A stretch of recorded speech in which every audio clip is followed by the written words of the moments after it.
नमस्कार, अभिनंदन, आभार। मोमेंट ऑफ पॉजिटिविटी और अर्जुन फाउंडेशन की तरफ से मैं आस्था पांडे आप सभी का स्वागत करती हूँ हमारे इस शो पाथ ऑफ पॉजिटिविटी पे।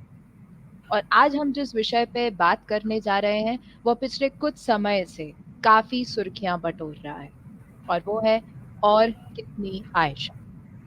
भारतीय महिलाओं की दुर्दशा का जिम्मेदार कौन है? हमारा समाज, न्याय व्यवस्था या महिलाएं खुद? आयशा के साथ जो भी घटनाएं हुई हम उसके बारे में अच्छे से जानते हैं।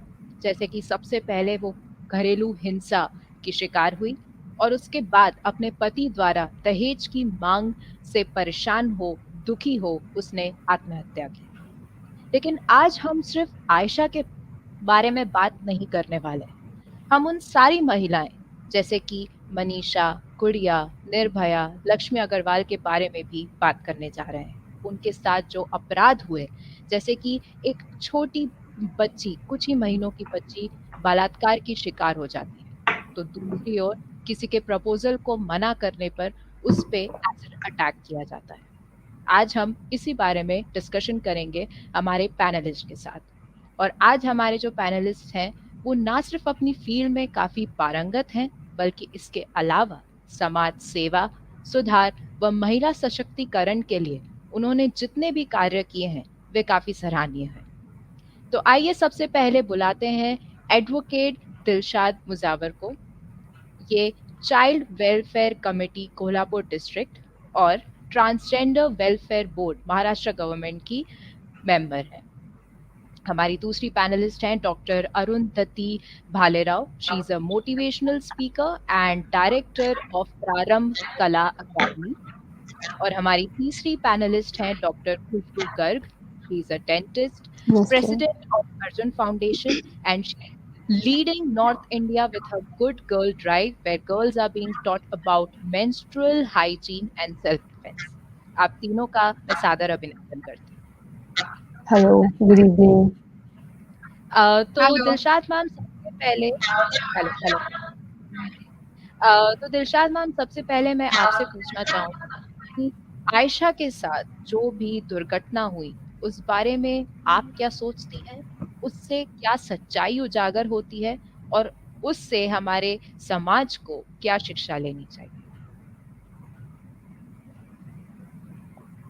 सबसे पहले मैं आप सबका शुक्रिया अदा करती हूँ कि आपने ये बहुत अच्छा सब्जेक्ट इस मंच पे लिया है। देखा जाए तो एक आयशा नहीं है, बहुत सारी आयशा आज तक इस समाज की जो भी वेदी पे बलि चढ़ चुकी है। हम इस आयशा की जो हमारे सामने अभी खड़ी थी, जो बातें कर रही थी, जो बता रही थी कि उसके साथ क्या हो रहा था, उसने उसने अपना रिकॉर्ड किया, जो भी उसके साथ गुजरा था, जो भी उसके साथ हादसा हुआ था, उसने उसका सब रिकॉर्ड किया और बाद में जाके उसने खुदकुशी की। अब जब एक लड़की अपने बारे में, ज़िंदगी के बारे में इतनी खुश थी, ज़िंदगी जीना चाहती थी, ज़िंदगी को अपने खुशहाल बनाना चाहती थी, अपने हस्बैंड से प्यार करती थी, अचानक से उसकी ज़िंदगी में भूचाल आता है और वो एक ऐसा कदम उठाती है कि वो अपनी ज़िंदगी खत्म कर देती है। तो जब इस तरह के वारदात अपनी समाज में होते हैं, तो सच में बहुत दर्द होता है। एक आयशा के लिए नहीं तो बहुत सारे आयशा पहले भी की बलि बन चुकी है, जा चुकी है। तो इसका उसका मतलब क्या होता है कि देखो, जब हम एक आयशा की बात करते हैं, फिलहाल हम जिस आयशा की बात कर रहे हैं, अगर उसको देखा जाए, तो हम ऐसे देख सकते हैं कि उसको जो भी तकलीफ थी, जो भी उसके साथ हुआ था, उसने अपने पेरेंट्स को बताया था। अगर उस वक़्त हम उसके पेरेंट्स उसके साथ होते, उसको समझाते, उसको बताते कि हम तेरे साथ हैं, अगर तू ये कदम उठा रही है तो ये गलत है, तो हो सकता था एक ज़िंदगी बच जाती। और इसके अलावा और भी ऐसी चीज़ें हैं कि जैसे कि आयशा एक मुस्लिम औरत है, तो उसको पता है कि एक मुस्लिम औरत का होना और इस समाज में खुद का अस्तित्व बनाए रखना और एक फैमिली को सँभाले रखना कितना मुश्किल है। पता नहीं किस वक़्त उसके हस्बैंड के मुँह से तलाक का वर्ड निकल जाए। खुदा का शुक्र है कि अब ये नौबत नहीं है, अब इसके बारे में कानून बन चुका है। लेकिन ये जो डर था हमारे दिल में कि कब वो तलाक का वर्ड यूज़ करे और हमारी ज़िंदगी नर्क बन जाए। लेकिन अभी उसके हस्बैंड ने उसके साथ बहुत बदसलूकी की, कुछ उसके साथ कुछ गलत हुआ और वो सह नहीं सकी। तो एक इसमें से दिखता है कि एक तो समाज इस वक्त हमारे साथ खड़ा नहीं होता है, उसके पेरेंट्स खड़े नहीं होते, और एक जो जूझने का जो एक सहन शक्ति होती है वो मुझे लगता है कि कहीं कम हो रही है। इसके पहले भी बहुत से औरतों ने इस सारी बातों से जूझा है, उस तकलीफ को सहन की है, लेकिन अपने अस्तित्व की लड़ाई जीती भी है और आज भी वो अपने अस्तित्व की कोशिश कर रहे हैं। लेकिन आयशा इस सब से बहुत तंग आ चुकी थी। उसको पता था कि इसमें से कोई हल निकलने वाला नहीं है। तो ऐसा नहीं था, उसमें से हल निकल सकता था। उसने थोड़ा-सा अगर वो रुक जाती और थोड़ी-सी कोशिश और करती तो हो सकता था, मुझे लगता है, मेरा ख़्याल है, एज़ अ वकील मैं ये बता रही हूँ कि उसको कानूनन हम मदद कर सकते थे। उसके पेरेंट्स उसका थोड़ा बहुत साथ दे देते, तो ये मुझे लगता है ये हो सकता था कि आज आयशा बच जाती। लेकिन आयशा ने अपने मीन्स इस काम से समाज को फिर से झुंझला दिया। समाज के सामने एक ऐसा सबक रख दिया कि हाँ, आज भी एक औरत, वो चाहे मुस्लिम हो, चाहे किसी भी धर्म की हो, आज सुरक्षित नहीं है। चाहे बिल्कुल, वो मायके बिल्कुल। में हो, चाहे वो ससुराल में हो।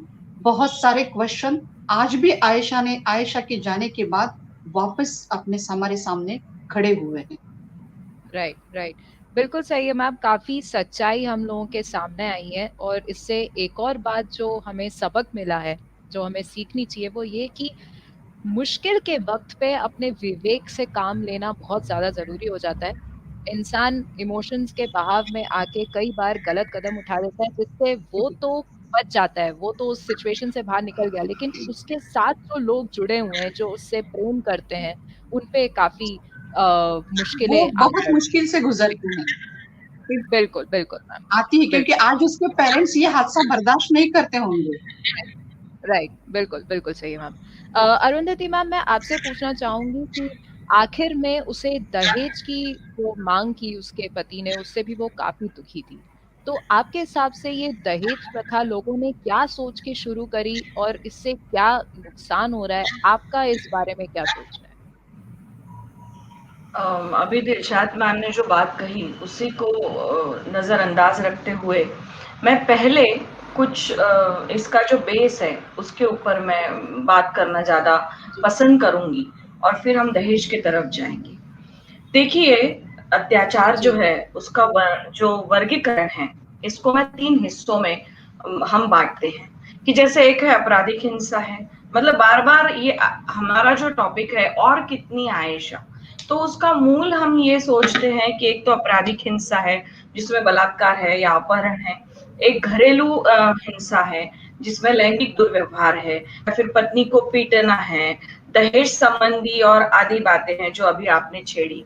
सामाजिक हिंसा जहाँ आती है वहाँ सांपत्तिक हिस्सा ना मिलना है या भ्रूण हत्या है जो आज का बहुत ही मतलब बहुत ही गहरी तरीके से इस विषय पर बोला जा रहा है। तो हिंसा की शिकार में वो महिला मेरे ख्याल से होती है जो असहाय है, जो भावनात्मक रूप से समाप्त हो चुकी है, जो आत्म अवमूल्यन में ग्रस्त है, जिसकी अपनी आत्मसम्मान नहीं रही है और जो दबाव पूर्वक पारिवारिक परिस्थिति में रह रही है। पति जो है उसका वो कोई शराब के आदी हो चुका है। तो मेरे ख्याल से दहेज वाली जो ये परंपरा है, देखो नारी पर अत्याचार ये आज नहीं हो रहा है।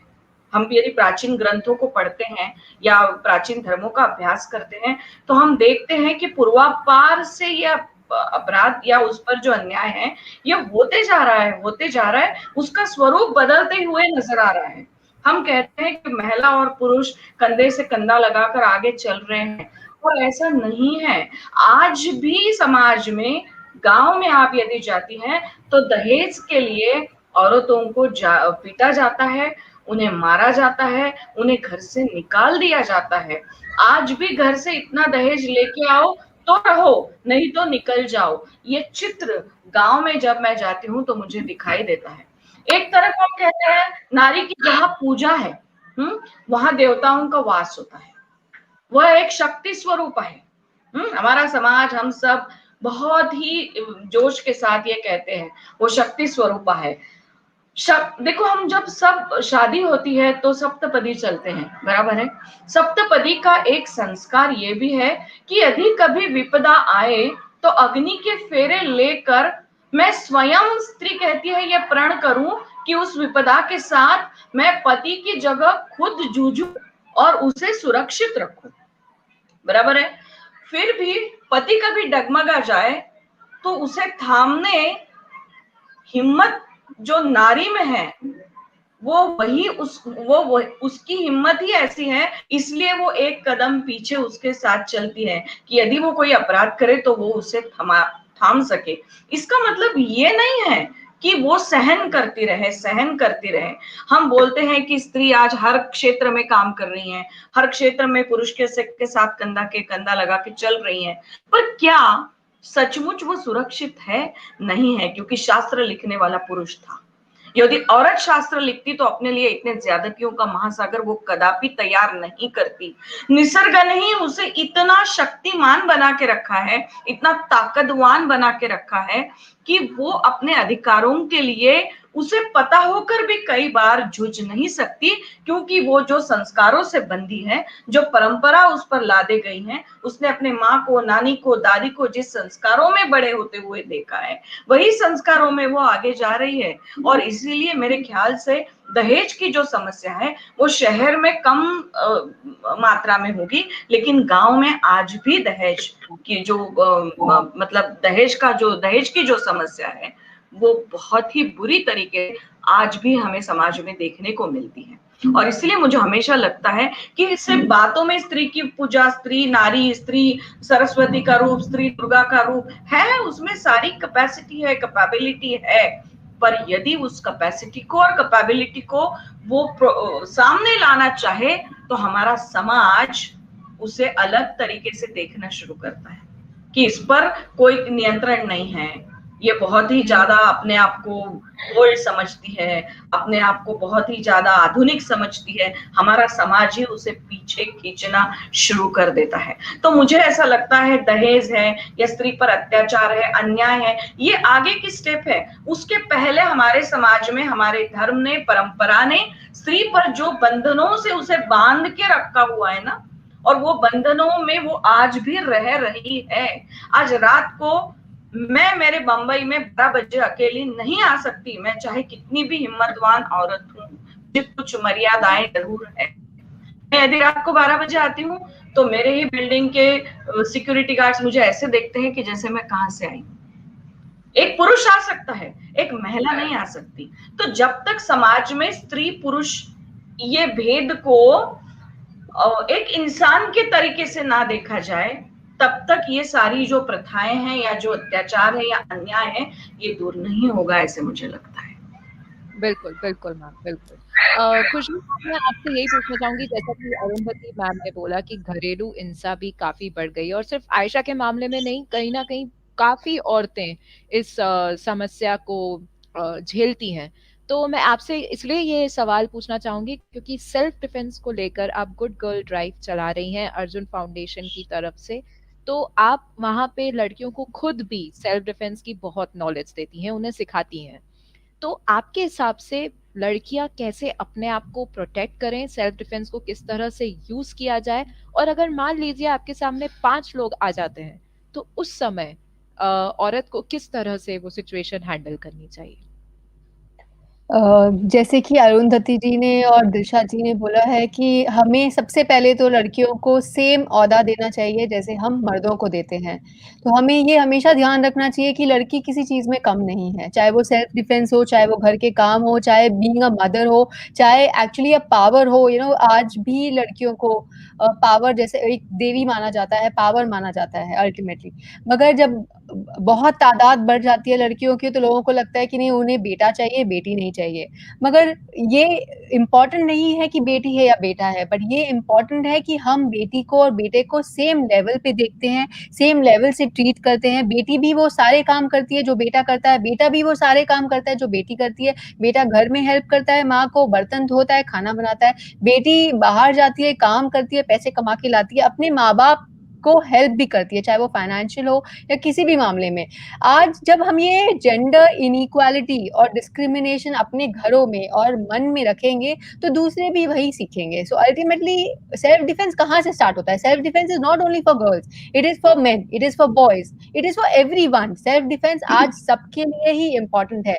लड़कों पे भी अत्याचार होते हैं, लड़कियों पे भी अत्याचार होते हैं। लड़कियों के अत्याचार आधे से ज्यादा टाइम पता नहीं चलते हैं, क्योंकि घरों में होते हैं, लोगों को नहीं पता लगता है, माएँ नहीं बताती हैं, आंटीज नहीं बताती हैं, आगे दिखाई नहीं जाते, जब तक कि लड़की खुद अपना एक ऊपर आए और लड़की खुद लोगों को बताए कि मेरे, जैसे आयशा के केस में उसने खुद ने बताया कि ये हुआ मेरे साथ एंड इसीलिए वो सुसाइड कमिट कर रही है। वैसे जब तक लड़की ना बताए आपको नहीं पता लगेगा। घर में ही वायलेंस हो रहा है, घर में ही उसके साथ अब्यूज हो रहा है, घर में ही आस पड़ोस के लोग, मामा चाचा लोग आके लड़की को छेड़ते हैं, वो अपना मुंह चुप रखती है, वो किसी को बोल नहीं पाती। क्यों नहीं बोल पाती? क्यों? क्योंकि हमारी सोसाइटी ऐसी चेंज हो गई है जहां हमें लगता है कि घर की बात घर में रहने दे, चाहे वो लड़की को कितना भी अत्याचार हो, कितना भी दुख हो, वो ये सोचती है कि मैं अपने घर की इज्जत ना खराब करूं, और मैं क्योंकि अपने माँ बाप का घर छोड़कर अपने ससुराल आई हूँ, मेरे एक लायबिलिटी बन जाती है कि मैं अपने माँ बाप का नाम बाहर सोसाइटी में नहीं खराब करूं। क्योंकि अल्टीमेटली कोई गलत काम होगा, लड़के को नहीं बोला जाएगा कि आपने ये किया है, लड़की को बोला जाएगा कि तुम बदतमीज हो, बेशरम हो, उल्टा हो, जो भी गालियां होगी वो लड़की को ही दी जाएगी। बट क्यों? ये जो इनइक्वालिटीज है ये सबसे पहले खत्म करनी होगी। हमें ये मानना होगा, जैसे अरुंधति जी ने बोला है, कि इंसान है, दोनों इंसान है, दोनों को एक लेवल पे रखना चाहिए। लड़कों को भी ये सिखाना चाहिए कि सिर्फ एक ही चीज डिफरेंस है लड़का और लड़की में, कि हमारा रिप्रोडक्टिव सिस्टम जो भगवान ने अलग बनाया है, जहाँ लड़कियां बच्चा पैदा कर सकती हैं और लड़के नहीं कर सकते। सिर्फ इसके अलावा हमारी कोई चीज, आजकल लड़के भले बाल करते हैं, आजकल कान में पहनते हैं, आजकल मेकअप भी लगाते हैं, तो आजकल वेस्टर्नाइज वर्ल्ड में डिफरेंस कुछ नहीं रह गया है। डिफरेंस सिर्फ हमारी सोच का रह गया है कि हम सोचते हैं कि ये लड़की है, इसको घर में रहना है, इसको ये नहीं करना, उसको वो नहीं करना, और हम लड़कियों को ये सेल्फ डिफेंस भी नहीं सिखाना चाहते, बिकॉज हमें लगता है कि ये क्या करेगी, इसको तो दब कर रहना है। पर नहीं, दिस इज रॉन्ग। अल्टीमेटली जब हम जाते हैं स्कूल में, हम देखते हैं कि बहुत लड़कियां अब्यूज के शिकार हो चुकी होती है। उनके मामा चाचा घर आते हैं, उनको यहाँ वहाँ हाथ लगाते हैं, वो रोती हैं, उनको गोदी में उठा के गलत गलत हरकतें होती है। तो हम बच्चों को क्या सिखाते हैं कि उनको सबसे पहले पता होना चाहिए कि कहाँ उन्हें रोकना है, कहाँ उन्हें ना बोलना है, कहाँ उन्हें अपनी आवाज उठानी है, कहाँ उन्हें बताना है लोगों को कि नहीं, मैं अलग नहीं हूँ, आप मेरे साथ हर चीज नहीं कर सकते जो आपको कंफर्टेबल हो, आई am not comfortable with this. तो लड़की हो या लड़का हो, हमें सेल्फ डिफेंस दोनों को सिखाना चाहिए। उनको ये बताना चाहिए कि हमारी आत्मा, हमारा शरीर हमारा है, and we can not give anyone the responsibility, और we can not allow anyone to do anything without our own consent. उनको ये पता होना चाहिए कि भाई आप मुझे हाथ नहीं लगा सकते, आप मुझे कुछ गलत बोल नहीं सकते, क्योंकि मैं लड़की या लड़का हूँ, मैं भी ना बोलना जानती हूँ या जानता हूँ, और मैं भी अपने आप को डिफेंड कर सकता हूँ। तो सबसे पहला self defence is saying no. जब लड़की हाथ उठाने तो बाद में आता है, सबसे फर्स्ट है कि आपके साथ अत्याचार हो रहा है, the first action to self defence is no. You have to tell people that no, you're not comfortable. No, आपको ये नहीं चाहिए, आप ये नहीं चाहती हो। और second comes your defense when it comes to abuse, when it comes to hitting, when it comes to जब लोग इधर उधर हाथ लगाते हैं बसों में, कारों में, तब आपका आता है मैटर कि भाई आप अपने आप को कैसे बचाना चाहते हो। तो हम सिखाते हैं कि आप इजीली बहुत छोटे से नुस्खों से, जैसे आपके नाखून है, आपके पास पिन है, आपके पास छोटा सा ब्लेड है, आप कैसे अपने आप को प्रोटेक्ट कर सकती हो। 2-3 हमारे बॉडी में पॉइंट्स है, जैसे आपकी नोज है, आपकी आईज है, आपका नेक है, और आपके पाँव में है 2-3 पॉइंट्स है, जहाँ पे आप हिट करके कैसे भाग सकती हो। अल्टीमेटली एक लड़की के लिए हो या लड़के के लिए हो, इम्पोर्टेंट ये है कि हम अपनी सुरक्षा करना जानते हैं, और हमें पता है कि ये हमारे लिए इम्पोर्टेंट है, बिकॉज हम एज एन इंडिविजुअल आए हैं, और हमें अपना ध्यान एज एन इंडिविजुअल ही रखना है, not at the age of 10, 15, 20, even at the age of 5 years, even at the age of 4 years, even at the age of, जहाँ बच्चा संभलने लग गया, समझने लग गया, वहां से ही सेल्फ डिफेंस स्टार्ट हो जाता है। लड़के को, छोटे बच्चे को आप पिंच करोगे, उसका सेल्फ डिफेंस होगा, वो रोगा। रोएगा, वो बताएगा कि नहीं मुझे नहीं अच्छा लग रहा आप क्या कर रहे हो। So self defence starts at the nick of saying no to something which is not required, which is not helpful and which you can not take it, because आपको ये नहीं करना, नहीं करवाना, चाहे 5 लोग हो या चाहे 10 लोग बिल्कुल। हो। Ultimately self defence starts from saying no, then calling people, not being alone, taking help of others, and few points in the body जो आपको पता होना चाहिए, हर एक लड़की को, हर एक लड़के को पता होना चाहिए, जिससे कि आप किसी को इजीली बिना ताकत के आप घायल कर सकते हो, उनको गिरा सकते हो और वहां से भाग सकते हो। सेल्फ डिफेंस का मतलब ये नहीं है कि आप लड़ाई करो, थप्पड़ मारो, जोर जोर से किसी को मुक्के मारो। No, that is not self defence, that is violence. Self right, defence is आप अपने आप को बचाकर वहां से कैसे निकल जाओ बिना किसी दिक्कत के। बिल्कुल। इंसान को पता भी लग जाएगा कि भाई what he is doing is wrong, और आपका सेल्फ डिफेंस ठीक रहा तो आप बच जाओगे। एंड दूसरे लोग जो नोटिस करेंगे वो आके वो उस बंदे को मार दे, अगर सेंसिबल होंगे तो वो उस बंदे को पुलिस के हवाले करेंगे या मारेंगे। So self defence is right, just about screaming and saying that you know this is not me, I am not going to take this. Yes, so it yes, starts बिल्कुल, फ्रॉम योर बिल्कुल। Mind, it starts from the thought that हम किसी का अत्याचार नहीं सहन करना चाहते हैं। Right, right. जैसा कि मैम आपने अभी कहा कि लोगों को जो आप अभी कर रही हैं, I would praise your work कि आप बहुत सही काम कर रही हैं कि छोटी उम्र से ही लड़कियों को और सबको ये नॉलेज दी जाए कि अपना सेल्फ डिफेंस कैसे करना है। टच एडुकेशन देना भी बहुत ज़्यादा ज़रूरी है, क्योंकि कुछ लोग फिगर आउट नहीं कर पाते कि अगर उनके साथ कुछ गलत हो भी रहा है या नहीं। एंड बिल्कुल। Sometimes what I feel is कि लड़कियों को कई बार क्या होता है, बहुत ज़्यादा ये चीज़ें बताई नहीं जाती हैं, तो कहीं न कहीं उनकी जो पर्सनैलिटी होती है, उनका जो एक ऑरा होता है जिसको हम वाइब्स बोलते हैं, वो भी बहुत कमज़ोर नज़र आती है। मतलब अगर वो कभी कहीं भी पब्लिक में जाती हैं, तो एक कमज़ोर लड़की ना, उनका एक ऑरा अलग ही होता है। तो I feel, I may be wrong, उनकी तरफ जो भी अपराध होते हैं, वो ज़्यादा अपनी तरफ क्राइम्स को अट्रैक्ट करती हैं। व्हेयरएज़ अगर आपको सभी चीज़ें पता है, तो उस लड़की में अपने आप को एक कॉन्फिडेंस, स्ट्रेंथ आ जाती है, तो वो ऑरा वैसा ही रेडिएट करती है एंड कई चीज़ों को अवॉइड भी कर देती हैं। बिल्कुल सही है मैम। बिल्कुल। दिलशाद मैम, मैं आपसे पूछना चाहूंगी कि आप बहुत ज़्यादा क्लोजली जुड़ी हुई हैं हमारी न्याय व्यवस्था से, being a advocate. I would like to ask कि कई बार ऐसा होता है कि लड़कियों के साथ जो भी क्राइम्स होते हैं और जब वो रिपोर्ट करने जाती हैं पुलिस के पास, तो पुलिस कई बार उनका जो व्यवहार होता है, that is not up to the mark. वो कुछ ऐसे सवाल पूछ लेते हैं या उनके साथ कुछ ऐसी हरकतें करते हैं कि लड़कियां शर्मिंदा हो जाती हैं, और या तो अब बैक ऑफ कर लेती है या उनकी कंप्लेंट्स अच्छे से सुनी नहीं जाती। तो पुलिस के बीच ये जो चीज होती है, वो कैसे सुधारी जाए और कैसे लोगों को जागरूक किया जाए, और क्या पनिशमेंट रखनी चाहिए हमें इन सब चीजों के लिए? पहले तो मैं अभी जो खुशबू जी ने बताया कि शुरुआत खुद से करनी चाहिए कि किसी भी बात के लिए मना करना चाहिए, मीन्स नो बोलना चाहिए। तो मैं आज तक यही करते आ रही हूँ कि मेरा एक मिशन है, नो मीन्स नो। तो जहां तक खुद का सेल्फ डिफेंस का सवाल आता है, तो सेल्फ डिफेंस के लिए मुझे ऐसे लगता है कि आप चाहे जितने भी डेमोन्स्ट्रेशन दो, जितना भी सीख लो, जब तक आप खुद से, खुद की जो कॉन्फिडेंस है, खुद पर खुद ही का जो विश्वास रहता है, वो अगर आप में नहीं होगा, तो चाहे आप कुछ भी हो, कुछ नहीं कर सकते। तो मुझे ऐसे लगता है कि अगर लड़की को हम खुद पहले से ही, जो एक बोलते हैं ना स्वाभिमान बोलते हैं, आत्मविश्वास, कॉन्फिडेंस, वो उसमें डेवलप करना बहुत जरूरी है। और उसको बचपन से सिखाना चाहिए नो मीन्स नो। क्योंकि आजकल स्कूलों में बैड टच गुड टच बताया जाता है, उसी तरह सेफ और अनसेफ भी आपको बताना है। ठीक है। तो अब आपने जो क्वेश्चन किया था कि पुलिस स्टेशन में आपको बहुत सारे बातों का मीन्स बहुत सारी बातों से गुजरना पड़ता है। तो पहले तो ये है कि देखो, अगर आप पुलिस के पास जाते हो और अगर आपको पुलिस स्टेशन में ठीक तरह से आपसे पूछताछ नहीं की जाती या आपके साथ गैरव्यवहार किया जाता है, और आपको ऐसे लगता है कि आप जो भी स्टेटमेंट देना चाहते हैं वो आपकी पूरी तरह से पुलिस सुन नहीं रहा है, तो सबसे पहली बात है, अगर मैं पोक्सो की बात करती हूँ जहाँ पे छोटे बच्चों पे मान लो कि छोटे बच्चों पे, लड़कियों पे होता है, तो सबसे पहले उस कानून में जो पोक्सो एक्ट है उसमें बताया गया है कि एक लेडी ऑफिसर उस लड़की को सुनेगी। क्योंकि ऐसे माना जाता है कि अगर एक लेडी के सामने अगर कोई केस आती है तो वो सेंसिटिवली उसको न्याय दे सकती है, वो तो सुन सकती है। ये पोक्सो के बारे में हुआ।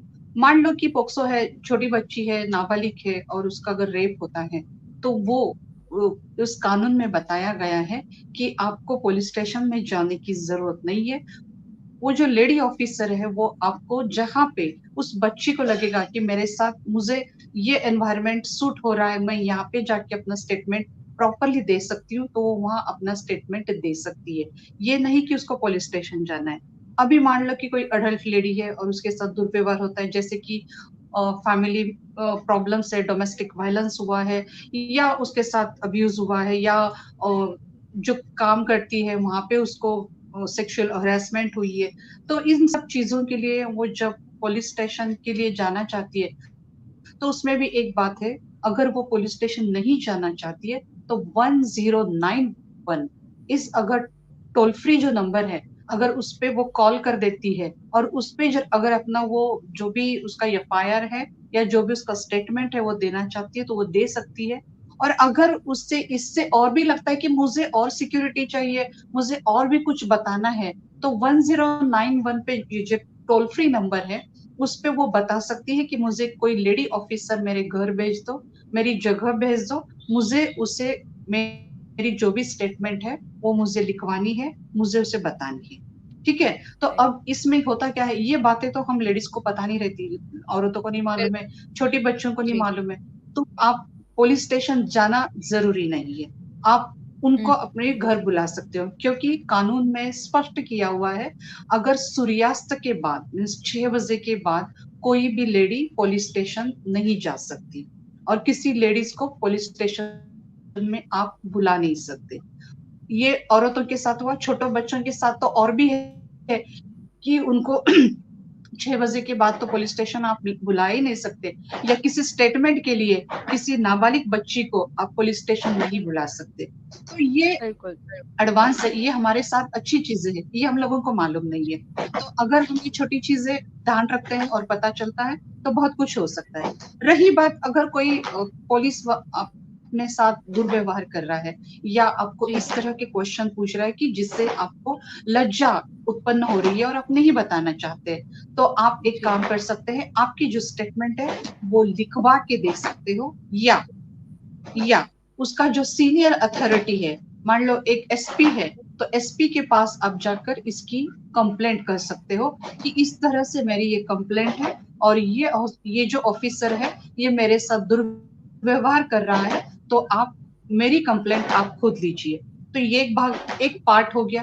दूसरी बात जी। ऐसे है कि अगर मान लो कि अगर कॉग्निजेबल ऑफेंस है, जैसे कानून में बताया गया है कि ऑफेंस 2 टाइप्स के हैं, cognizable, non cognizable, bailable, non bailable. अगर कॉग्निजेबल ऑफेंस है कि जैसे कि रेप है, तो उस रेप केस में अगर, या कोई और मर्डर की केस है, तो अगर आपका स्टेटमेंट ठीक से आपको लग रहा है कि नहीं ले पा रहे हैं, नहीं ले रहे हैं, तो आप कोर्ट में जाके अपनी एफआईआर फाइल कर सकते हैं। अकॉर्डिंग टू 156(3) आप अपना एफआईआर फाइल कर सकते हैं। आपको पुलिस स्टेशन में जाके ये करने की जरूरत नहीं है। और अगर कोई पुलिस वाला आपको तंग कर रहा है, परेशान कर रहा है, तो आप उसके जो सीनियर अथॉरिटी है, एसपी है, उनके पास जाके आप अपनी जो भी कंप्लेंट है वो फाइल कर सकते हैं। लेकिन हाँ, एक बात है, अगर आप खुल के अपने बारे में जो दुर्व्यवहार हुआ है, जो आपके साथ ऑफेंस हुआ है, जो आपके साथ मीन्स जो भी आपके साथ बीती है, अगर वो आप खुल के नहीं बताएंगे तो पुलिस वाले भी कुछ नहीं कर पाएंगे। मान लो कि एक लड़की के साथ बलात्कार होता है, तो वो अगर उसको ठीक से नहीं एक्सप्लेन कर पाएगी, नहीं बता पा रही, तो जो एविडेंस का बात आता है, एविडेंस होता है, वो आप प्रॉपरली कलेक्ट नहीं कर सकते। तो राइट, एक राइट। लेडी ऑफिसर अच्छी तरह से पूछ सकती है। मान लो कि बलात्कार की केस है, तो उसमें सबसे ज्यादा महत्वपूर्ण बात ये है कि एविडेंस जरूरी है। तो एविडेंस क्या है, तो मेडिकल है, तो वो स्पर्म है, उसके बाल है, उसका ब्लड है, ये सब चीजें उसको पुलिस स्टेशन में देना पड़ता है। और ये मांगने के बाद अगर थोड़ा सा भी आपको शर्म आती है तो ये क्वाइट नेचुरल है कि एक औरत को लगेगा कि बाबा ये मेरे साथ अच्छा नहीं हो रहा है। लेकिन जहां तक हम देखते हैं कि कानून की बात है, एविडेंस की बात है, तो ये थोड़ा बहुत ज्यादा आपको लग रहा है कि नहीं, इसके हद के, मेरे हद से ज्यादा हो रहा है, तो आपको मना करता है, कानून आपको प्रोटेक्ट करता है, लेकिन ये छोटी बातें हैं, आपको तो देना पड़ेगा, आपको तो बताना पड़ेगा कि मेरे साथ क्या हुआ था, मेरे साथ कैसे अत्याचार हुआ था, ये तो बताना ही पड़ेगा, क्योंकि इसके अलावा आपकी एफआईआर कैसे फाइल होगी। तो खुल के हम लोग खुल के सामने नहीं आते, बता नहीं पाते, इसीलिए बहुत सारे ऐसे पता रहता है कि बाबा फलाना लड़की पे बलात्कार हुआ है, फलाना लड़की पे अब्यूज हुआ है, सही लेकिन है मैम। जी, वो खुल के नहीं बता पाती, तो फिर एविडेंस कलेक्ट नहीं होता, एविडेंस कलेक्ट नहीं होता तो उसको सजा नहीं होती, ये सब चीजें उसमें आती है। तो अगर आपको बिल्कुल, कोई परेशानी है, आप नहीं दे पा रहे, तो आप सुपीरियर अथॉरिटी के पास जाइए, या तो 1091 टोल फ्री पे आप अपनी कंप्लेंट दर्ज करवाइए, ये आपके लिए आसान रहेगा। बिल्कुल, बिल्कुल मैम। मैम अरुंधति मैम, मैं यही जो दिलशाद मैम ने अभी मुझे आंसर दिया है, इसी से मैं आपसे सवाल पूछना चाहूँगी, इसी को आगे बढ़ाते हुए कि ये तो बात हो गई लड़की की शर्मिंदगी की, लेकिन सबसे ज्यादा जिनको फेस करना पड़ता है वो है फैमिली। तो कई बार ऐसा होता है कि कुछ केसेस बाहर नहीं आ पाते हैं, रेप केसेस या फिर कोई भी मोलेस्टेशन केसेस, सिर्फ इस कारण से कि जो लड़की की फैमिली होती है वो बहुत ज्यादा एम्बैरेस्ड होती है एंड उन्हें लगता है कि उनको क्या क्या फेस करना पड़ेगा। तो कई बार न्याय नहीं मिल पाता है और कहीं ना कहीं ये क्राइम को और ज्यादा बढ़ोतरी भी देती है ये चीज। तो आपके हिसाब से ऐसे क्या मेजर्स लेने चाहिए कि उन फैमिली को पूरा जागरूक किया जाए और उन्हें प्रोत्साहित किया जाए कि वो अपनी कंप्लेंट लेकर जाए? एक ब्रीफ अकाउंट, एक शॉर्ट में आप क्या कहना चाहेंगे इस बारे मुझे लगता है दिलशाद मैम ने लीगली जो बातें हैं वो बहुत ही अच्छी तरीके से रखी हैं। कई में? बातें मुझे ही आज खुद पहली बार चले, क्योंकि हमारा लीगल इससे इतना संबंध नहीं आता है। पर जहाँ उपाय की बात आप करती हैं, मैं वापस वही बात दोहराऊंगी, जैसे दिलशाद मैडम ने लीगल क्या करना चाहिए या क्या होता है ये नियमों का हमें जानकारी दी, या डॉक्टर खुशबू ने हमें बताया कि सेल्फ डिफेंस का कितना इम्पोर्टेंस है। राइट। मैं इन बातों को ऐसे रखना चाहूंगी कि सबसे पहले महिला अत्याचारों के मुकदमे की जो सुनवाई है वो शीघ्र होना चाहिए, पहली बात। दूसरी बात, मुझे ऐसा लगता है कि आत्मरक्षा के लिए सरकार ने उसे कुछ ऐसे अधिकार देने चाहिए, जैसे वो रात को अकेली आ रही है या दिन में अकेली आ रही है, तो हर चीज मुकदमे के तौर पे ना देखते हुए उस समय उसे कुछ ऐसे अधिकार मिलने चाहिए कि उन अधिकारों का वो उपयोग कर अपने खुद को बचा सके। तीसरी बात, मुझे ऐसे लगता है कि जूडो है, कराटे हैं, ऐसी बातें उसने हर औरत ने अभी सीखना बहुत जरूरी है। हम ये कितने भी बोले कि चलो मान लो वो जूडो सीख लिया या कराटे उसने सीख लिया, 5-6 लड़के जब इकट्ठा आ जाते हैं तो एक औरत उस समय इतनी डर जाती है या एक लड़की इतनी डर जाती है कि वो जूडो कराटे का भी अप्लाई कर पाएगी कि नहीं, वो उस कला को प्रदर्शित कर पाएगी कि नहीं, ये भी एक संभ्रम मेरे मन में इसलिए है कि बीच में ही जहां मैं रहती हूँ वहां से नजदीकी अंतर पर एक हादसा हुआ कि दिन में एक लड़का एक लड़की पर इतना उसको इतना फिजिकली अब्यूज कर रहा था। मैंने सुना, मैंने इसे देखा नहीं, मैंने सुना, इतना अब्यूज कर रहा था, वो वेपन्स यूज कर रहा था और सारी जनता आजू बाजू में खड़े होकर तमाशा देख रही थी। उस समय किसी को भी ऐसा लगा नहीं कि वहां जाकर इतने सारे लोग थे, सारे इकट्ठा आकर एक लड़के को आराम से थमा सकते थे। पर लोग क्यों नहीं करते कि हमें बीच में नहीं पड़ना है, हमारे सर पर आया तो, हम कायदे के चक्कर में अटक गए तो, पुलिस हमारे पीछे लगी तो ये सब बातों में मुझे ऐसे लगता है हर चौकी चौकी में महिलाओं के लिए एक बूथ होना बहुत जरूरी है। क्योंकि हम पुलिस को जब हमारे पास जो नंबर दिया जाता है या हमें पता होता है, उस पर फोन करने के बाद कितने समय बार तो वो फोन लगता ही नहीं है, कितने बार तो वो उठाया ही नहीं जाता है। यदि लगा और उठाया भी गया तो उस जगह पर वो पुलिस आते तक कई सारे बात आगे निकल जाती है। तो हर चौकी में यदि वो भी महिला पुलिस, पूरे पुरुषों के साथ महिला पुलिस को भी वहां रखा जाए तो एक महिला दूसरे महिला की संरक्षण करने के लिए आगे आ सकती है। ऐसा भी कायदा होना चाहिए, जैसे अभी रोड एक्सीडेंट में कोई सड़क पे गिरा मर पड़ा तो उसे पहले नहीं उठा सकते थे, हाथ नहीं लगा सकते थे, अभी लगा सकते हैं। ऐसा कुछ कायदा कानून होना चाहिए कि जब सारा जमाव, सारी भीड़ उस महिला की संरक्षण के लिए उसे मदद कर सके। दूसरी बात, महिला थानों का या परिवार अदालतों का अधिक मात्रा में खोलना मेरे ख्याल से बहुत जरूरी है। हमारे समाज में अधिक मतलब इतनी महिला स्वयंसेवी संगठना है, हर महिला ने उस स्वयंसेवी संगठना से जुड़ना चाहिए। और उसके भी आगे जाकर मैं कहूंगी, ये दोनों ने बहुत लीगल टर्म्स पे बहुत अच्छी बात की, पर मुझे आज भी लगता है, मैं उसी शब्द को लेकर अटकी हूं कि जब तक हमारी मानसिकता नहीं बदलेगी। मुझे बताओ, शाम को घर लड़की लेट आती है तो उसे पूछा जाता है इतना लेट क्यों हुआ, लड़का आता है तो उसे कोई नहीं पूछता तू इतना लेट क्यों आया। आज भी हमारे घर में मैं इतनी औरतें मेरे आजू बाजू में देखते रहती हूँ, वो पति के बराबर कमाती हैं, पर वो इतनी संस्कारों में और परंपराओं में जुटी हुई है कि वो बोलते हैं ना कि झाकली मुठ सवा लाखाची, हमारे मराठी में एक कहावत है। तो वो घर में इतना अत्याचार अन्याय सहन करती है, पर बाहर वो कोई समझ भी नहीं सकता कि उसके घर में क्या चल रहा है। क्यों? क्योंकि उसके घर की वो परंपरा है कि हमारे घर के जो प्रॉब्लम है उसको घर में ही रखे, उसे बाहर न लाए। बिल्कुल तो उसने इस भीड़ से उसने मतलब अपने आप को बाहर निकाल के स्वयंसेवी संगठनों से हर महिला ने जुड़ते समय, पैसे के लिए कई महिलाएं गांव में निर्भर है पति पर, तो उसने पैसे के लिए भी आत्मनिर्भर होना बहुत जरूरी है, चाहे हस्बैंड का कितना भी पैसा हो, उसने खुद कमाना ही चाहिए, ऐसे मुझे लगता है। Correct correct. तो मैम मैं वापस से अपने सवाल पे आना चाहूंगी, वो ये कि हम परिवार की सोच, जिनको ये कंप्लेन रिपोर्ट करनी है पुलिस में, वो नहीं करते हैं शर्मिंदगी पे आकर, वो कैसे सोच हम उनकी कैसे बदल सकते हैं, उनको उस कंफर्ट लेवल पे कैसे ला सकते हैं कि वो बिंदास आके बोल सके कि ये दिक्कत है। एक शॉर्ट डिस्क्रिप्शन मैम उसका। सबसे पहले पुलिस थाने में एक औरत अकेली जाने के बाद वहां उसे सिक्योर लगता है क्या, ये देखना बहुत जरूरी है। तो जैसे एक पुलिस स्टेशन में महिला पुलिस भी बैठती है, पुरुष पुलिस भी बैठता है, मैं तो चाहती हूँ कि महिला पुलिस का एक अलग केंद्र होना चाहिए, जहां, क्योंकि मैंने कई बातें ऐसी सुनी है कि मैं वहां गई मैडम और मुझे बहुत डर लगने लगा, सारे पुलिस मेरे तरफ देखने लगी। मतलब मैं पुलिस बुरे होते हैं या वो खराब है, उनकी नजर अच्छी, ऐसा नहीं मैं बोल रही हूँ, पर हमारे समाज में आज भी पुलिस थाने एक औरत जाने के लिए, अच्छे घर की औरत भी जाने के लिए डरती है।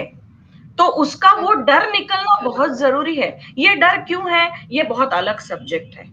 परंपरा से क्या है कि पुलिस थाने की पायरी नहीं चढ़ना, जो अच्छे घर की औरत होती है वो पुलिस थाने की पायरी नहीं चढ़ती, वगैरह वगैरह वगैरह। ये हमारी परंपरा ने हमें इतना बांध के रखा हुआ है, सच बोलती हूँ। इसीलिए यदि महिला पुलिस की एक अलग से कोई उसका थाना हो, तो मुझे लगता है महिलाएं बिल्कुल ज्यादा मात्रा में ऐसे अन्याय सहन नहीं करेंगी और वो जरूर जाएगी। ये स्टेप हमने उठाना चाहिए। और सबसे पहले अत्याचार अन्याय होने के बाद तुरंत उस आरोपी को शिक्षा दी जानी चाहिए। ये जो लंबी चलती है ना वो प्रोसेस, उससे वो मतलब बिल्कुल उसका रिजेक्शन होना चाहिए, मुझे लगता है। राइट, बिल्कुल मैम, बिल्कुल। डॉक्टर खुशबू, मैं आपसे ये पूछना चाहूंगी मैम कि वेस्टर्नाइजेशन बहुत इंडिया ने अपना लिया है, एंड आजकल जो हम बॉलीवुड फिल्म्स देखते हैं उसमें जो हम हीरोइंस को देखते हैं, वो काफी अपने बॉडी पार्ट्स को एक्सपोज करती हैं, करवाया जाता है, एंड उसका बहुत ही नकारात्मक इफेक्ट ऐसे पड़ता है लोगों पे कि जब लड़के उस चीज को देखते हैं तो कहीं ना कहीं उनके दिमाग में वो एक चीज बैठ जाती है और फिर वो अपने समाज में वो चीज ढूंढते हैं। जब उन्हें नहीं मिलती है तो उनके अंदर की ये जो क्रिमिनल भावना है वो कहीं ना कहीं जाग जाती है। तो मैं आपका व्यू जानना चाहती हूँ कि इस वेस्टर्नाइजेशन ने किस तरीके से अफेक्ट किया, और ये जो कपड़ों की बात जो आई है, छोटे कपड़ों की बात, उस तरह से कैसे लोगों के पास गलत मैसेज पहुंचता है। यहाँ तक कि अभी काफी ये न्यूज में भी चल रहा है कि किसी नेता ने यूं ही कह दिया था कि किसी की लड़की के कपड़ों पे कमेंट किया था कि ऐसी टाइप के कपड़े नहीं पहनने चाहिए, और उस लड़की ने उसका बवाल मचा के ये कहा कि मेरी इच्छा, मेरा शरीर, मैं कुछ भी पहनना चाहूँ। तो क्या ये सही है? सी वेस्टर्नाइजेशन के प्रोज एंड कॉन्स दोनों है। आइडियली देखा जाए तो 150 साल पुराना है वेस्टर्नाइजेशन, जब से ब्रिटिश आया है हमारे पास। एंड वेस्टर्नाइजेशन हुआ इसलिए कि हम ग्लोबलाइजेशन में जाए, हम आगे बढ़े, कल्चर्स, ट्रेडिशंस, फिर गुड्स, फैसिलिटीज, जो ये एम्प्लॉयमेंट है और स्कूल्स है, एजुकेशन है, साइंस है, ये सब चीजों को आगे बढ़ाने के लिए एक्चुअली वेस्टर्नाइजेशन आया है। एंड वेस्टर्नाइजेशन का मतलब हमने बिगाड़ दिया है, बिकॉज हमने वेस्टर्नाइजेशन को एक गलत तरीके से ट्रेडिशन और कल्चर के भाव पर उसको आगे बढ़ाया है। वेस्टर्नाइजेशन का मतलब ये नहीं है कि ये सही है, ये गलत है। वेस्टर्नाइजेशन का मतलब है हम एक दौर से, जहां हम कपड़े नहीं पहनते थे, कभी भी हम आदमी औरत को देखते नहीं थे, हमने कपड़े पहनने चालू किए वेस्टर्नाइजेशन से। जब हम कपड़े नहीं पहनते थे, तब हम एक दूसरे को नहीं देखते थे, ये सब प्रॉब्लम्स नहीं आती थी। जब से हमने कपड़े पहनने चालू किए, तब से ये प्रॉब्लम्स आने लगी, जिसमें हम बड़े कपड़े भी पहनते हैं, छोटे कपड़े भी पहनते हैं, कपड़े नहीं भी पहनते हैं। तो वेस्टर्नाइजेशन का अगेन मैं यही बोल रही हूँ कि इसका ताल्लुक मेन माइंडसेट से है। वेस्टर्नाइजेशन किसी का गलत करने के लिए नहीं आता है, हमारी सोच उसको गलत बढ़ावा देती है। हमें लगता है कि हम जो कर रहे हैं वो सही है, और हम उसको वेस्टर्नाइजेशन का एक मुकुट पहनकर हम चाहते हैं कि हम ग्लोबलाइजेशन, नेशनलाइजेशन के आगे बढ़े, जिसमें हम अपने आप को आगे दिखाए। जैसे इट इज लाइक कंपीटिंग। एक टाइम पे वेस्टर्नाइजेशन आया था कि लोगों को नौकरियां मिले, लोग ज्यादा एजुकेटेड हो। जैसे हम जानते हैं कि इंडियंस बाहर के देशों में जाते हैं, वहां पे अच्छा करते हैं, वहां पे अच्छी अच्छी कंपनीज में काम करते हैं, वहां के जैसे कल्पना चावला है, Indian people have gone abroad and they have done so well. So westernization is bringing new, but through that bringing new, अगर आपकी लाइन आप गलत पकड़ लेते हो, that is not westernization. जैसे अब मैं ये टॉपिक पे आती हूँ कि छोटे कपड़े पहनना या गलत नजर से किसी को देखना, this is the mindset of secondary westernisation. Primary westernisation is to uplift our own community, uplift culture, uplift tradition, upliftment of family. But secondary westernisation में क्या हुआ है, लोगों ने अपने आप को, अपने टैलेंट को, अपने परिवार को, अपनी एनर्जी, पॉजिटिव एनर्जी को अपलिफ्ट करने की जगह उसको एक गलत डायरेक्शन में ले गए, because they have just failed कि बाहर की दुनिया में लोग ऐसे होते हैं कि जहाँ उनको फर्क नहीं पड़ता, चाहे वो शादी करे ना करे, लिव इन रिलेशनशिप में रहे, ये गे एंड लेस्बियन सिस्टम है, ये वेस्टर्नाइजेशन कल्चर है। बिकॉज वहां पर लड़कियां बहुत इंडिपेंडेंट है, वहां पे डिवोर्स के प्रॉब्लम्स नहीं है, वहां तलाक के प्रॉब्लम्स नहीं है। बट इंडिया में जहाँ हम कंजर्वेटिव रहे, अभी भी ईस्टर्न वर्ल्ड में there are people who are very conservative. After this conservative feeling of every girl, कि हर एक मुस्लिम लड़की डरती है कि, जैसे दिलशाद मैम ने कहा कि वो डरती है कि तलाक ना बोल दिया जाए उसे एकदम से, उसके हस्बैंड उसको छोड़ के ना चले जाए। हर एक हिंदू लड़की भी डरती है कि अरे डिवोर्स ना हो जाए किसी कोई छोटे से रीजन से। जैसे अरुंधति मैम ने कहा कि लड़की लेट आ रही है तो क्वेश्चन होते हैं घर में कि क्यों लेट आई है, कहाँ गई लड़की, किसी के साथ चली गई तो क्यों गई तुम, डिवोर्स, छोटे छोटे रीजन से डिवोर्स होते हैं आजकल। वो डर से बाहर आने के लिए लोगों ने वेस्टर्नाइजेशन का मुकुट पहना है, बट वो वेस्टर्नाइजेशन गलत रीजन से, गलत सोच से पहना गया है, गलत सोच से आगे बढ़ा गया है। इसीलिए अब हमारा जो डायरेक्शन है वो गलत सोच में जाता है। लड़कियां छोटे कपड़े पहनती है, उनको लगता है कि लड़के क्यों देखे, उनको क्यों इससे फर्क होना चाहिए, ये मेरी लाइफ है, मेरा शरीर है, मैं कुछ भी करूं, व्हाई शुड दे बॉदर। वो सही भी है। एक टाइम था जब हम नहीं पहनते थे कपड़े, अब हम अलग अलग वैरायटीज के कपड़े पहनते हैं। Why should a man be obsessed by a woman's body? Why? सारी लड़कियों में सेम होती है हर चीज, ऐसे नहीं है किसी का छोटा है किसी का बड़ा है, कुछ भी है। मगर why should a man make a girl feel ashamed of her body, चाहे वो कैसी भी हो। तो लड़की आजकल ये कपड़े पहनती है क्योंकि वो चाहती है कि उसको वो इक्वल राइट मिले। लड़का अगर कपड़े उतार कर घूम रहा है उसको कोई कुछ नहीं बोलता, लड़की छोटे कपड़े पहन रही है तो 10 लोग देख रहे हैं, 10 लोग उसको कॉन्शियस फील करा रहे हैं। वहां वेस्टर्नाइजेशन की सोच चेंज हुई है, जहाँ वो लोगों ने बताना चालू किया है कि बेटे तुम अभी लड़की ही हो और तुम्हें हर चीज ढकना है, तुम्हें हर चीज अपने कायदे में रखनी है। हम लड़के हैं तो हम कुछ भी कर सकते हैं। तो वेस्टर्नाइजेशन की सोच घर घर में चेंज होनी चाहिए, कल्चर में चेंज होनी चाहिए, ट्रेडिशन में चेंज होनी चाहिए, पर for good of everyone, for good of the girl, for good of the boy. बचपन से सिखाना चाहिए कि आप किसी लड़की को कैसी भी हालत में देख रहे हो, वो आपका लुकआउट नहीं है। You are not there to comment on any girl, चाहे वो कुछ भी कपड़े पहने नहीं पहने। आप सोचो, आप अपनी बहन को छोटे कपड़ों में देखते हो, आप क्या कमेंट करते हो उसे? और आप उसी लड़की को बाहर रोड पर देखते हो, आप कमेंट करते हो। हाँ, ज्यादातर आप अपनी बहन को बोलोगे कि अरे कैसे कपड़े पहने, अभी चेंज करके आ, because you are concern about your sister. बाहर किसी रोड की लड़की को आप ये नहीं बोलोगे, क्योंकि आप कोई झगड़ा नहीं बोलना चाहोगे। मगर why should you even see, why should you even comment? उसकी मर्जी है, वो कुछ भी करे। वेस्टर्नाइजेशन में कुछ और गलत चीजें हुई है कि भाई लोग सोचते हैं कि शादी is not the only end limit for a girl or a boy। शादी अगेन ना रियूनियन है, एक पर्सनलाइजेशन है। अगर मैं शादी करना चाहूँ तो मैं करूँ, अगर मैं नहीं करना चाहूँ तो मैं किसी के साथ रह सकती हूँ। तो ये लिव इन रिलेशनशिप जो आया है, ये वेस्टर्नाइजेशन का ही एक दौर है। ये क्यों आया है? क्योंकि even after marriages there were extramarital affairs, even after marriages there were no commitments, even after marriages there were abuses happening with ladies। that brought into this westernization culture, जहाँ लड़की ने भी सोचा कि जब मुझे पता है कि आगे जाके मेरे हस्बैंड ने मुझे धोखा दे देना है, किसी और लड़की के साथ चले जाना है, डिवोर्स दे देना है, तो why will I get married, why will I be committed? I want to be in a live in relationship जहां मैं उसके साथ रहूं ना रहूं वो मेरी मर्जी से होगा, ना कि मेरे पेरेंट्स की मर्जी से, ना किसी कल्चर या ट्रेडिशनल धोखे से, ना किसी गलत या कोई प्रेशर से। हाँ, अरुंधति जी, आप कुछ बोलना चाह रहे थे?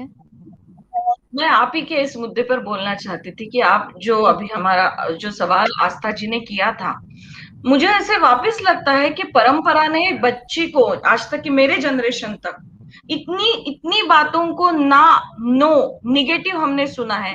ये लड़की ने नहीं करना है, ये लड़के ने करना है। इतने कपड़े लड़की ने नहीं पहनने हैं, शर्ट पैंट लड़का पहन सकता है। इतना डिफरेंशिएट किया गया है और बचपन से ही भय और आशंकाओं की सायों में और हादसों में वो बचपन से ही गुजर रही है। तो तुरंत आकर आज कितनी भी सपोर्ट सिस्टम या हेल्थ सिस्टम उसके पास रही, तो भी जब तक ये मानसिकता ठीक नहीं होती, तब तक वो अपने आप को, जब तक वो स्ट्रांग नहीं होती है अंदर से, जब तक वो समाज के बारे में ज्यादा सोचना तब तक वो उस चौकट से बाहर नहीं आएगी, ऐसा मुझे लगता है। और आकर्षण, ये जो बात है, पुरुष में बहुत आकर्षण है महिलाओं के लिए। क्यों फॉरेन में ओपनली सब चलता है, फिर भी कुछ फर्क नहीं पड़ता, कितने भी कपड़े पहनो कुछ भी फर्क नहीं पड़ता। यहाँ क्यों हो रहा है? ये आकर्षण की मात्रा जो है ये इतनी बढ़ चुकी है, और इसमें हमारा संचार माध्यम जो है उसकी, वो भी औरत की एक विकृत छवि हमेशा प्रस्तुत कर रहा है। ये भी उसका एक कारण है। तो औरत ने भी सोचना है कि कितना फ्रीडम देना है खुद को एक्सपोज करने के लिए। हमने भी सोचा है हमने कितने अधिकार देने।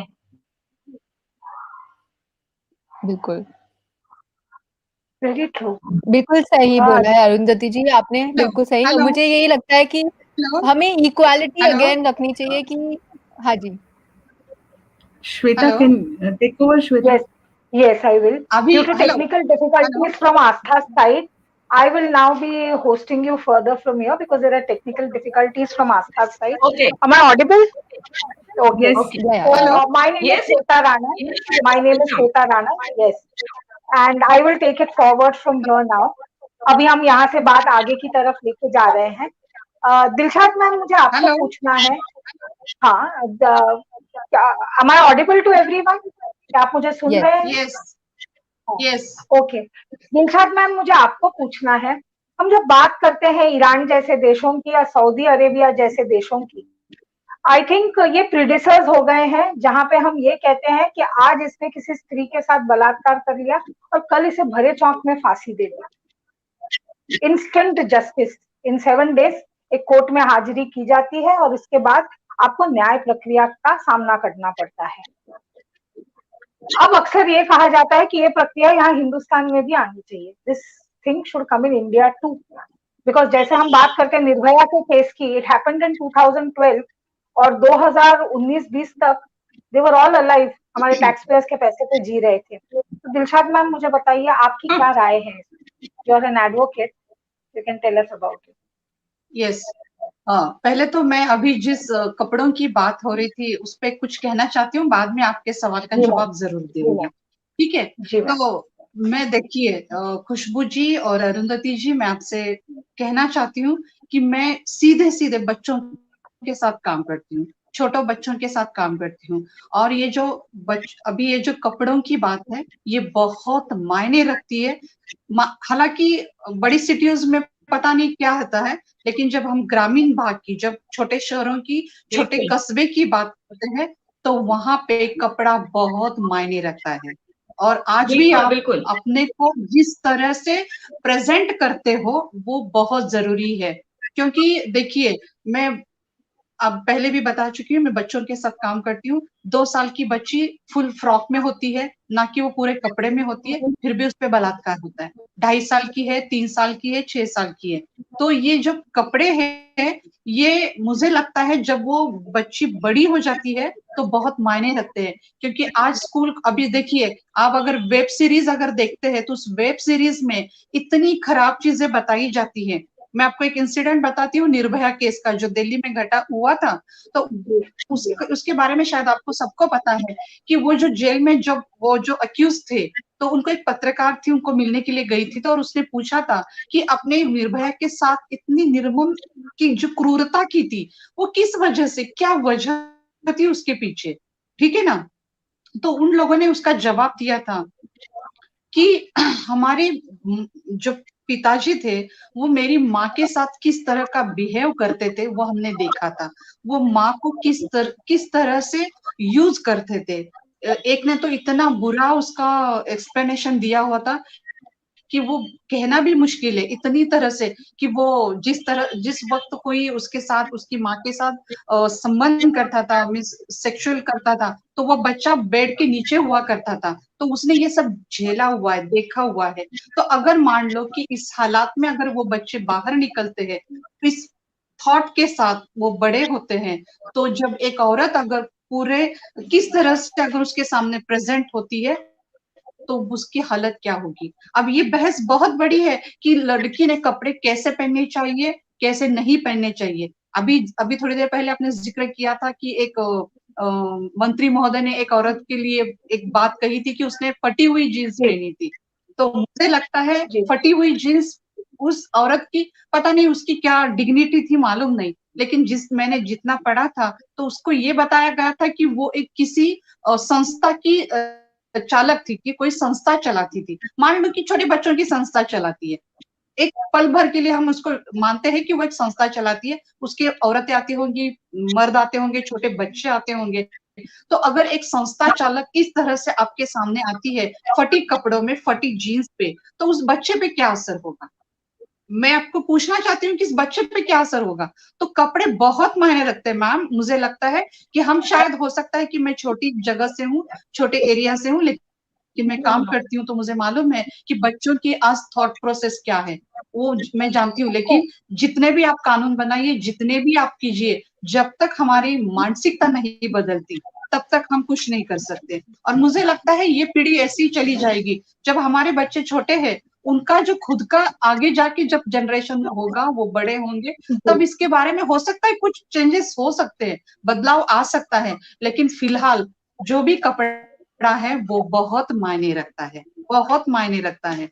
अब आपने बात की थी कि ईरान में, इराक में तुरंत अगर किसी औरत पे बलात्कार होता है तो उसको सजा दी जाती है।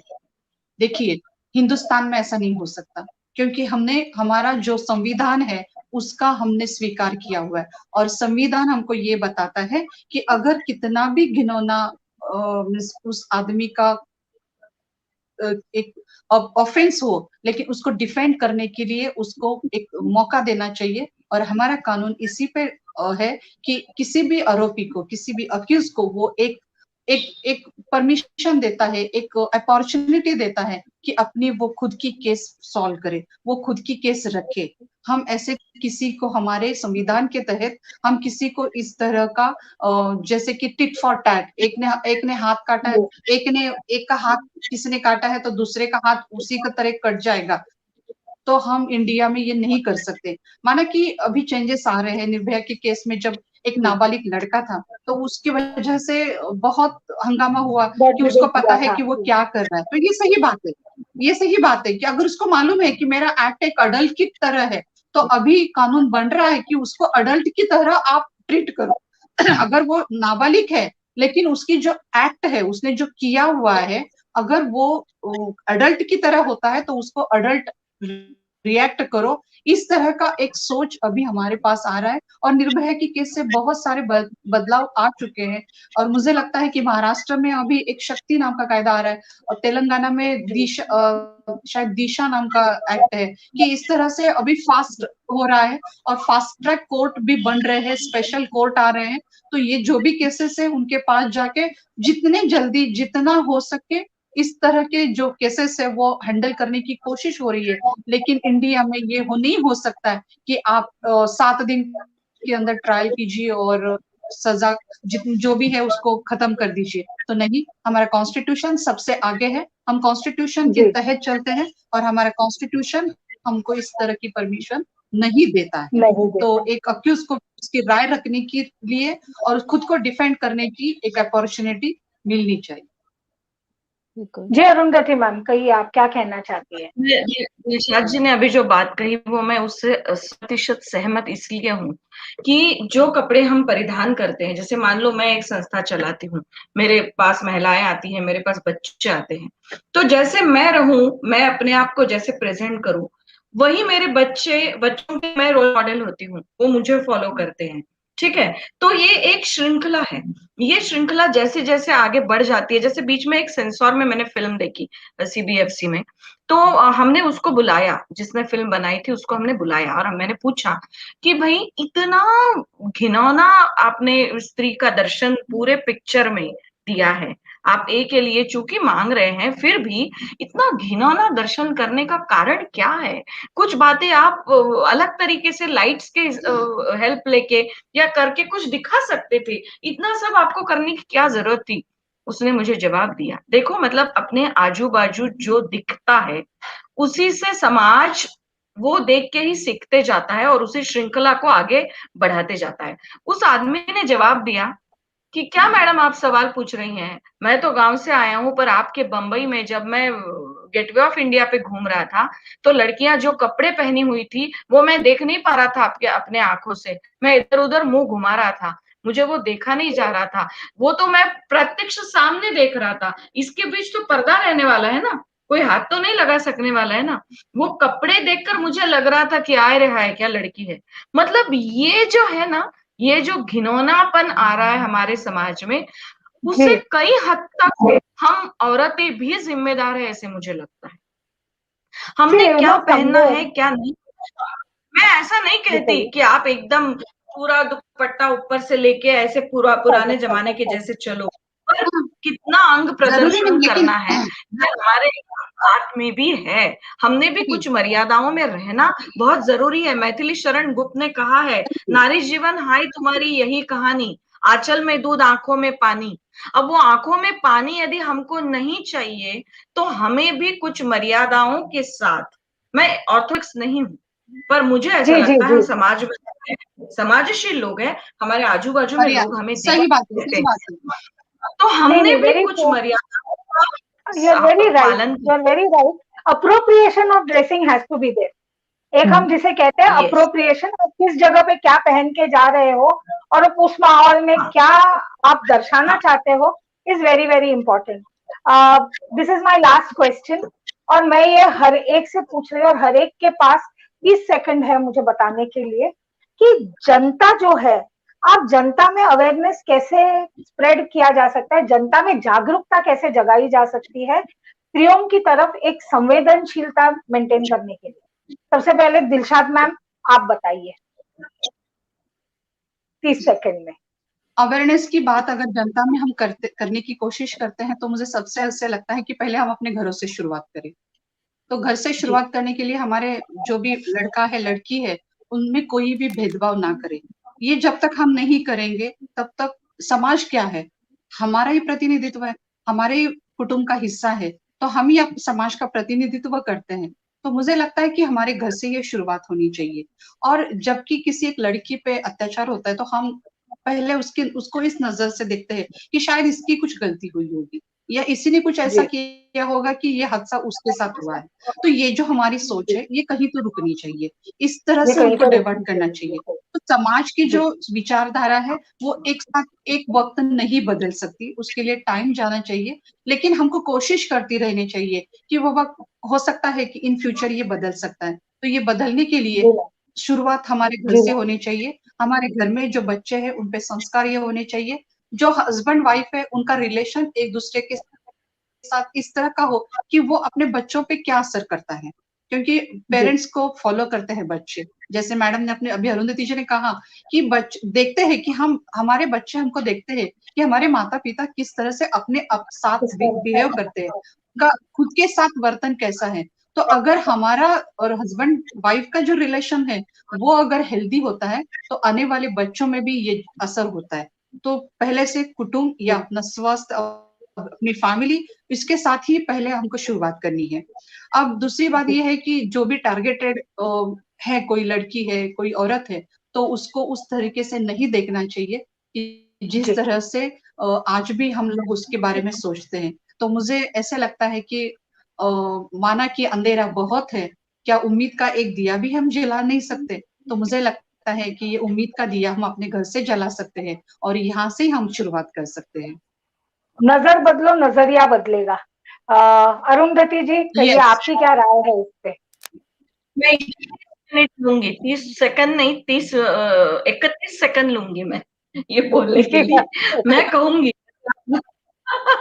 मैं सबसे पहले कहूंगी, दिलशाद ने जो बात कही वो तो बराबर ही है, लेकिन माफ करना, मैं पहले कहूंगी जागरूकता लाने के लिए पहले महिला ने महिला का सम्मान करना बहुत जरूरी है। यदि मेरी सहेली गलत कपड़े गलत कपड़े पहनती है, तो मैं दूसरी 4 सहेलियों में जाके उसके बारे में कमेंट्स ना करते हुए मैं मेरी सहेली का कान पकड़कर उसको बताना मैंने चाहिए कि तू जो कर रही है वो गलत है, ये बिल्कुल अच्छा नहीं है, तू ऐसे मत रहे, तू तुझे जैसा चाहिए वैसा रहे, लेकिन तेरे रहने का तरीका थोड़ा सा बदल दे। तो पहले औरत ने औरत का सम्मान करना बहुत जरूरी है। दूसरी बात, समाज में जागरूकता लाने के लिए पहले स्त्री को अपने आप अंदर से बहुत स्ट्रांग होना, अपनी मानसिकता को बदलना, अपनी परंपरा की श्रृंखलाओं को जो जोखड़ में वो बंधी हुई है, उसको तोड़कर अभी खुद के बारे में सिर्फ खुद का पहले सोचना, ये बहुत जरूरी है। औरत क्या करती है, पहले सबका सोचती है और बाद में अपना सोचती है। खाने के समय में भी वही करती है, जो बचता है वो खुद खाती है, बाकी सबको परोस देती है। तो वो ना करते हुए उसने अपने आप को भी समान एक स्थान देना मेरे ख्याल से बहुत जरूरी है। और तीसरी बात जो है, जागरूकता लाने के लिए समाज की जो व्यवस्था है, उस व्यवस्था में समाज की व्यवस्था बदलना इतना आसान नहीं है, क्योंकि उसमें मिक्स क्राउड है, हमारे जनरेशन के भी लोग हैं, आज के जनरेशन के भी लोग हैं।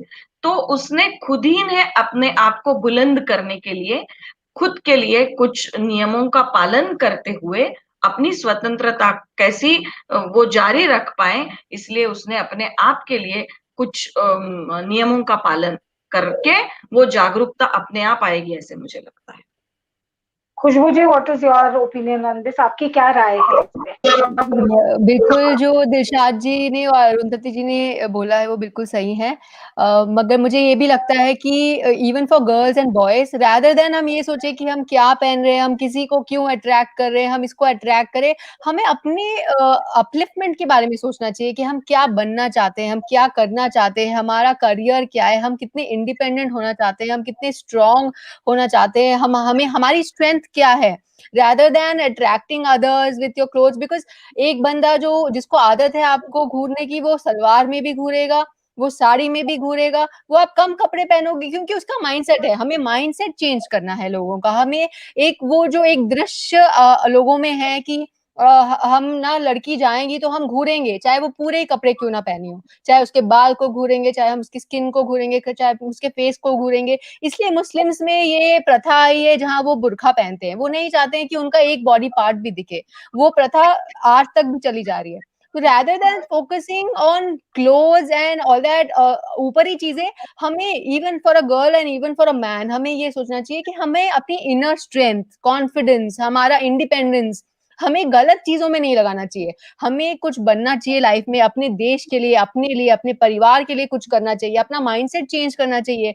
हम जो दूसरी कंट्रीज को, वेस्टर्नाइजेशन को देखकर, मूवीज देखकर हम जो प्रोत्साहित हो जाते हैं कि हम माइक्रो मिनीज पहनेंगे, हम भी ऐसे करेंगे, वो आपका लक्ष्य नहीं है। आप वो किसी को इमिटेट करने नहीं आए हो। आपका लक्ष्य है, आप किसी रीजन से पैदा हुए हो। आपको अपने लिए, अपने परिवार के लिए, अपनी सोसाइटी के लिए, अपने नेशन के लिए कुछ करना है। और वो आप किस तरीके से कर सकते हो? आप कपड़े पहन के दूसरों को दिखाने से या दूसरे को घूरने से या दूसरों इससे नहीं कर सकते। आपको अपने में स्वयं एक क्षमता लानी चाहिए जहां आपको पता होना चाहिए कि मेरा पर्पस इन लाइफ क्या है and why and how I want to solve this purpose of being alive, being an individual. And inequality को दूर हटाकर हमें मेल और फीमेल्स को एक साथ बढ़ावा देना चाहिए कि लड़कियां भी अपने प्रोफेशन में आगे बढ़े, लड़के भी अपने प्रोफेशन में आगे बढ़े, कुछ कर दिखाए, कुछ बन दिखाए, हमारी सोसाइटी को हेल्प हो, हमारा इंडिया आगे बढ़े। नेशनलिस्ट पेट्रियोटिक हम पेट्रियोटिज्म जैसे हम बोलते हैं, नेशनलिज्म जैसे बोलते हैं, कि हम अपने लिए, अपने आसपास के लोगों के लिए, अपनी सोसाइटी के लिए बीइंग अ ह्यूमन हम क्या कर सकते हैं, rather than थिंकिंग कि हम ऊपर ही कैसे रहना चाहते हैं। First thing. Second thing is again equality. जैसे मुझे लगता है कि males and females are equal. जैसे मुझे लगता है कि जैसे लड़कियां खाना बनाती हैं, लड़कों को भी खाना बनाने आना चाहिए। जैसे लड़कियां सेल्फ डिफेंस करती है, लड़कों को भी आना चाहिए। जैसे लड़कियां आगे बढ़कर जॉब करती है, बिजनेस करती है, अपने माँ बाप का घर संभालती है, उनको फाइनेंशियली हेल्प करती है, लड़कों ने भी करना चाहिए। सो वो इनइक्वालिटी को दूर करना है हमें, और लोगों की सोच बदलना है। हमें अपनी सोच डायरेक्शन लानी है जो हमारी सोसाइटी के लिए, हमारी कंट्री के लिए बहुत डिफरेंट हो, जैसे कि आज हम हैं। नॉट हम वेस्टर्नाइजेशन को क्यों फॉलो करें, लोग हमें फॉलो करें। आज हम वेस्टर्नाइजेशन फॉलो कर रहे हैं और लोग मंदिर बनाते जा रहे हैं। चाइना में मंदिर है, जापान में मंदिर है, फॉरेन कंट्रीज में ज्यादा मंदिर है। लोग ओम भूर्भुवः स्वः हमसे ज्यादा बार दिन भर में वो करते हैं, मतलब जाप करते हैं। सो हम वेस्टर्नाइजेशन की तरफ जा रहे हैं, पर लोग इंडियनाइजेशन और स्पिरिचुअलाइजेशन की तरफ जा रहे हैं। So we have to create our own culture, not learn और नॉट अडैप्ट अदर्स कल्चर।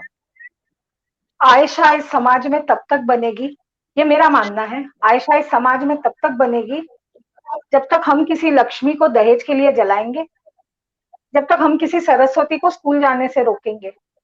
और वहां पे भी बाधा आएगी जब हम किसी काली को एक fairness tube, cream of fairness देंगे। और सबसे ज्यादा जरूरी है हमें इस मानसिकता को बदलना over a period of time. Education, ये मेरा मानना है कि जो एजुकेशन है इज द ओनली वेपन। आपकी शिक्षा ये आपका एक ही वेपन है जो इस समाज में बदलाव ला सकता है। जैसे मैंने कहा, आप नजर बदलोगे तो नजरिया बदलेगा, और नजरिया बदलने के लिए सारे समाज को, स्त्री पुरुष, everyone who is a part of this society, इनको इकट्ठे आके एक मंच पे खड़े होके बोलना है कि अब और कोई भी आयशा नहीं होने वाली। With this, I come to an end of today's episode. We are very grateful to Dr. Naneshwar Mule to create this platform of movement of positivity, and Mrs. Hemangi Sinha of Arjun Foundation.